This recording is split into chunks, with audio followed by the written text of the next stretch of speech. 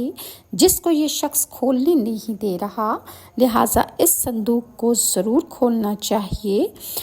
چنانچہ انہوں نے بالاسرار اس صندوق کو کھولا تو کیا دیکھتے ہیں، ایک انتہائی حسن و جمال کی ملکہ خوبصورت عورت اس صندوق کے اندر موجود ہے کہ جس کا چہرہ آفتاب کے مانند ہے، جس کا ثانی دنیا بھر میں کوئی نہیں، اور اگر تلاش کیا جائے تو اس کا ثانی ملنا ناممکن ہے۔ بس اس عورت کو بادشاہ کے پاس لے گئے۔ مزید جب حضرت سائرہ خاتون کو وہ اپنے ظالم بادشاہ کے پاس لے گئے جو عورتوں کا بہت زیادہ شوقین تھا، تو اس بادشاہ نے حضرت سائرہ کے ساتھ کیا سلوک کیا، کس طرح وہ زمین کے اندر دھنس گیا، انشاءاللہ باقی تمام ڈیٹیلز میں نیکسٹ ویڈیو میں شیئر کروں گی۔ اور ویورز، اللہ تعالیٰ سے دعا ہے کہ اللہ تعالیٰ امت مسلمہ کو دشمنوں پر غلبہ نصیب فرمائے، اور اللہ ہمارے ظاہر و باطن دشمنوں کو زیر کر دے۔